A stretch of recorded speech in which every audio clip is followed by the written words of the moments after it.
Ashama harkafuune akkam jirtu kabajamtoota daawwattoota Horn Media kun qophii keenya gungumii karaa Horn Media isiniif dhiyaatudha. Qophii gungumii keenya irratti Oromoon ofiisaatti maal gunguma, walitti maal gunguma, akka biyya keenyaatti guyyaarraa maaltu gungumama wal kan jedhu qabadhee isiniif dhiyaadheen jira. Qophii kana qopheessuun hanga xumuraatti si waliin kan turu Allalsaa Dhaabaati. Maarree isinis daawwattuun Horn Media hanga xumura qophii kootti na waliin turaan immoo affeerraa kooti. Egaa qophii gungumii koo keessa taatee biyya keenya keessatti qaama mootummaatiin dhiibbaa uummata irratti ga'u qabadheen bakka tokkotti karaa qophii gungumii Horn Media irratti isiniif dhiyaata. Maarree isinis miidiyaa kana like, subscribe gochuun dagatina yaadaaf qeeqa qabdan koomentii jalatti barreessuu ni dandeessu. Egaa qabxii gungumii koo keessatti taatee biyya keenya keessatti dhiibbaa bakkeewwan garaagaraatti raawwatamu akkasuma namoota dhuunfaa manguddoota akkasumas dargaggoota irratti fi akkasuma biyya keenya keessatti immoo akkasumas biyyoota ollaa keessatti waan raawwatamaa oolu qabadhee isiniif dhiyaadheen jira. Na waliin turaan immoo affeerraa kooti. Qabxii koo tokkoffaa yookaan gungummiin koo tokkoffaa guyyaa har'aa keessumaa sooshaal miidiyaa kanarratti waan amma deemaa jiruu fi akkasumas oolmaa Tigraay akkasumas faannoo fi Oromiyaa keessatti immoo waraana adda bilisummaa Oromoo fi mootummaa gidduutti bakkeewwan garaagaraatti waraanni gaggeeffame oolmaan isaanii maal akka ta'e gungumii koo keessatti argattu.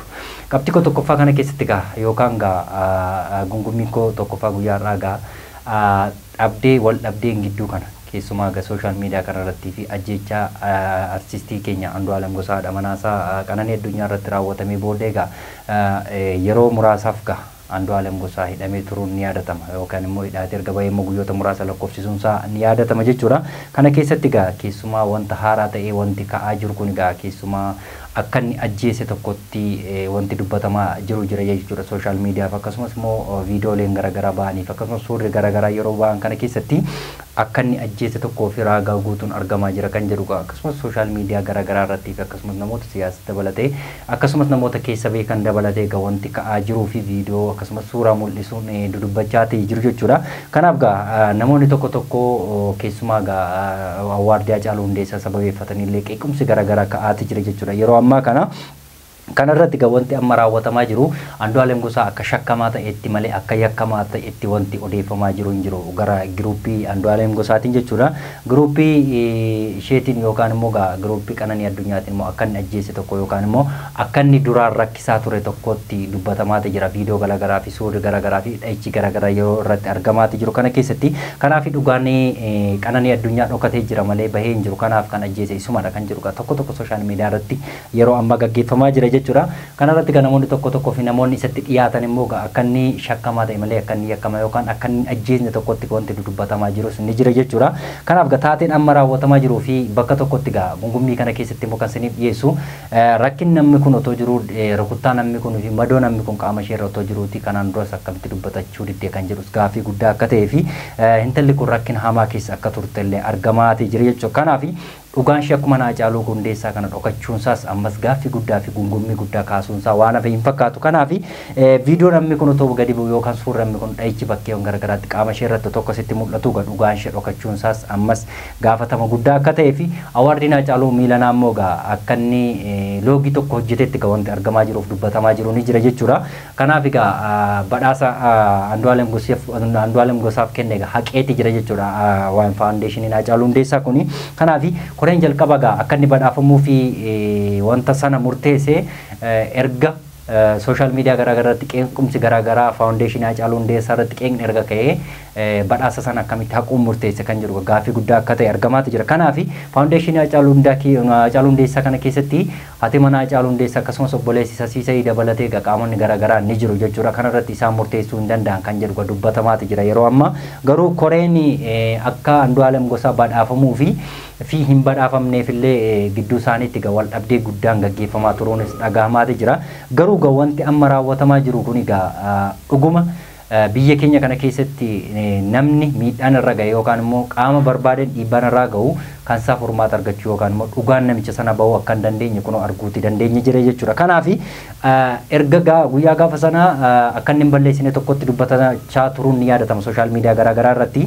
Har'a immoo gaafa uummanni bakkeewwan garaagaraa jiru biyyoota keessa biyyoota alaa warreen jiranii dhugaa qabdi intalli kun madoon irra jira kanaaf isa ajjeesedhe gaafa isaan dubbatanii warri kanaan dura Andulem Qawat dubbachaa turan suni har'a immoo immoo dhuguman talli kun dhugaa qabdiisatu rakkin irra gahaa ture isa tajjeese jedhanii uummatuma wajjin didichaate jiru yookaan uummatuma wajjirraan firii qananii addunyaa maal jedhanii yeroo san sooshaal miidiyaa irratti gadhiisaa jiran ni mul'ata. Kanaaf boo'icha kanaan dura yeroo inni ajjeese sirbaa turanii amma gaafa uummanni boo'umu uummata wajjin boo'aa akka jiran argamaati jira. Kanaaf faarsee bulaan kun biyya keenya keessatti baay'ateera namoota dhugaa qaban dhugaan isaanii dhokachaa jiran jedhamu kun miilana du'a qananii addunyaa irratti ba'uunsaa waan hafe hin fakkaatu. Kanaaf faawundeeshinii Haacaaluu Hundeessaas dabalatee namoonni miilana koree sanarratti hundaa'anii faawundeeshinii Haacaaluu Hundeessaaf badhaasa garaagaraa kennaa turan suni Haacaaluu Hundeessaa dhugaansaa akka baramuuf yookaan dhugaansaa akka bu'uuf waggaa waggaatti faawundeeshinichi gaggeeffamu kuni Haacaaluu Hundeessaa dhoksanii qananii addunyaas miilana dhoksanii jiru jechuudha. Kanaaf namni dhugaa dubbatu faawundeeshinii Haacaaluu Hundeessaa sana keessa jira kan jiru sun gaaffii guddaa akka ta'ee fi namoota dhuguma quuqama uummata Oromoof quuqamaniitu faawundeeshinii Haacaaluu Hundeessaa keessa hojjechaa jira kan jedhu raagaan miilanaa ni mul'isa jechuudha. Yookaan badhaasa miilanaa Andu'aalem Gosaa irratti mul'achuun ni danda'ama. Kanaaf intalli kun akka reebamtee fi akkasumas immoo gidiraan garaagaraa akka irra gahaa ture viidiyoon garaagaraa fi suurri gadi bahaa jiru mul'isaati jira. Garuu dhugaan ishee dhokatee akka jiruu fi namoonni faarsanii bulan egaa iddoo barbaadanitti nama ajjeesu akkasumas immoo nama hidhu akkasumas nama ukkaamsanii birrii fudhachuun kun baay'ateera inni jedhamu raagaan miilanaa ni mul'isa jechuudha. Kanaaf artistii Andu'aalem Gosaa erga mana hidhaatii bahee yookaan immoo qaamni seeraa qoratee mana hidhaatii isa baaseera jedhamee guyyoota lama asitti dudubbatamaa tureera. Amma immoo guyyaa har'aa galgala kana kan bahe immoo akka inni Qawatar galee tokkotti immoo odeeffamaatee jira jechuudha. Kanaaf artistiin kun ofii baasanii ofii haala mijeessanii fi akka inni biyyaa ba'u erga godhanii booddee artistiin kun dhokateera bakka jiru dhabameera barbaadaa jira jedhamee immoo sooshaal miidiyaa irratti ba'anii dubbachaa jiru. Warrumti kanaan dura akka baduuf haala mijeessanii amma immoo deebi'anii artistiin kun badeera barbaadamaa jira qabamuu fedhan erga baasanii booddee jechuudha. Kanaaf uummanni yeroo bu'aa jirutti faana bo'u gaafa inni ajjeese immoo sirbaa turan akkas godhee akkas ta'ee dubbachaa jiru. Kanaaf amma baheera akka inni Qawatar galee tokkotti galgala kana immoo odeeffannoon haaraan gadi baatee jira jechuudha. Biyya alaa keessa Qawatar galee akka jiru. Kanaaf artistii Andu'aalem Gosaa akka yakkamaa ta'etti ammas dubbatamuunsaa waan hafuun fakkaatu otoo qaamni seera bilisa baaseera ta'e dhuguma du'a kana keessaati harka hin qabu yoo ta'e akkamitti biyyaa ba'uu murteesse. Erga biyyaa baasanii immoo maal safaarsan warri faarsee bultootaa kun akkasidha jedhanii akka inni okkate tokkotti immoo sobanii odeessaa jiru jechuudha. Kanaaf taateen ammas qaamota garaagaraa keessumaa gamaatii irratti bakkeewwan garaagaraatti halkan dohoo godhatanii nama ajjeesuu kuni kan Haacaaluu Hundeessaa dabalatee miilana marsaa lammaffaan kun kan qananii addunyaa dhugaan dhokachuun kun immoo gaaffii guddaa uummata Oromoo biratti kaaseera jiru. Kanaaf biyya alaas biyyoota keessa warreen jiranii akka isheen dhugaa qabduu fi dungoo garaagaraallee dabalatee bakkeewwan garaagaraatti ibsamaa fi akka jiru argamaati jira. Garuu artistiin kun baqatee biyya Qawatar galuunsaa immoo du'a kana keessatti hammam shakkii jiruu fi hammam ajjechaa kana keessa qooda qabaa kan jedhu uummata Oromoo biratti gaaffii guddaa kaasuunsaa waan hafe hin fakkaatu jechuudha. Qabxii gosattaan itti yeroon darbu Tigraay keessatti guyyaa kaleessaa yeroo darbeerraa kaasee Tigraay keessatti gareen obbo Geetaachoo Raddaa fi gareen Dr. Gabrson Gamar Mikaa'elii lola warra irratti banuuf akkasumas immoo warreen Affaar keessatti gareen Geetaachoo Raddaa leenji'aa turan sun gara Maqalee deemaa jiru kan jedhu guyyaa kaleessaa lola wal irratti bananiiti jiru jechuudha. Gama lamaaniinu gama Geetaachoo Raddaa fi gama Dr. Gabrson Gamar Mikaa'eliin jechuudha. Guyyaa kaleessaa sa'aatii tokkoof muraasaaf lolli gaggeeffamee jira jechuudha. Lola kan bane garee Dr. Gabrson Gamar Mikaa'el akka ta'e dubbatamaati jira jechuudha. Kanaaf Tigraay keessatti ammas lolli cimaan gaggeeffamaa akka jiruu fi keessumaa immoo guyyaa kaleessa muummee ministeera Itoophiyaa warreen amantaa Ortodoksii amantaa warreen manguddoota dabalatee gidduu galumsa akka raawwatanii fi qaamota achi keessatti lola banuuf yookaan immoo uummata Tigraay gidiraaf dhiphina keessa gashuuf jiran gidduu galtanii hojii kana hojjechuu qabdu yookaan dirqama keessan kan jedhu guyyaa kaleessa muummee ministeera Itoophiyaa paarlaamaa irratti dubbatee turuun ni yaadatama jechuudha. Kanaaf guyyaa kaleessa sa'aatii muraasaaf lolli dhukaasni Tigraay keessatti gaggeeffamee akka jiru dubbatamaati jira jechuudha. Kanaaf lolli ammas Tigraay keessatti banamuuf akka jiru argamaati jira yookaan immoo wal nama gaafachiisu jechuudha. Kanaaf ammas keessumaa gareen Dabrason Gamar Mikaa'el erga Eertiraa wajjin walii galanii yookaan wal gaareffannaan garaagaraa erga gaggeeffamu isaan gidduutti immoo meeshaan garaagaraa Tigraay irraa gara Eertiraa irraa gara Tigraay erga galuu jammaree immoo Tigraay keessatti loluu qofa osoo hin taane muummee ministeera Itoophiyaa illee doorsisaa akka jiran argamaati jira jechuudha. Kanaaf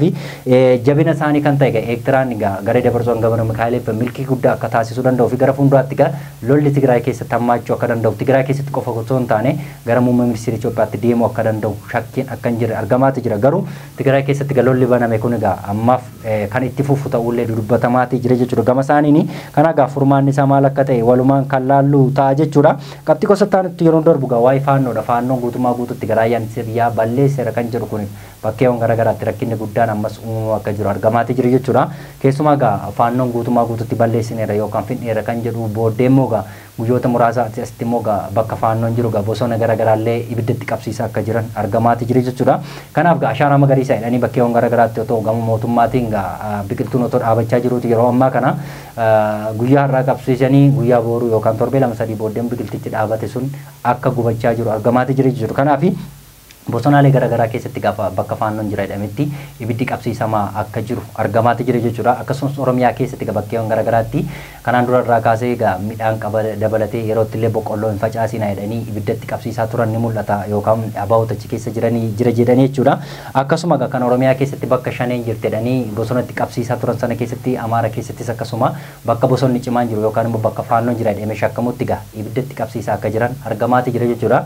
Kanaaf faannoon badeera jedhamus bakkeewwan garaagaraatti raayyaa ittisa biyyaa qorumsa guddaa akka ta'e argamaati jira jechuudha.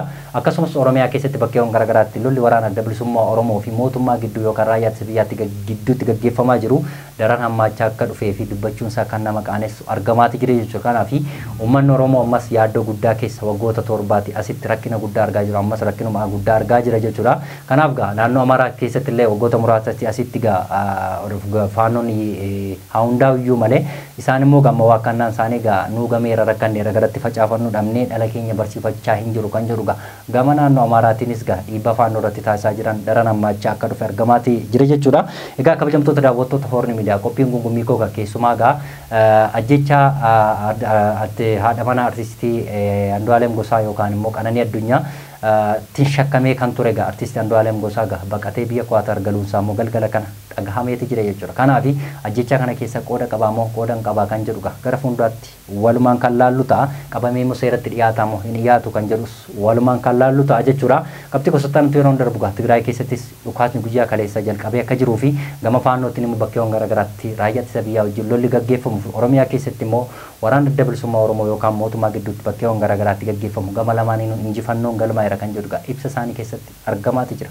Egaa kabajamtoota daawwattoota Horni Miidiyaa qophiin gungummii koo guyyaarraa kanan gammaatee daawwattoota ture. Qophii kana qopheessuun si waliin kan ture Allalisaa Dhaabaati. Qophii gungummii biraan hanga walitti deebinutti immoo qophiilee Horni Miidiyaa waliin turtii gaarii qabaadha.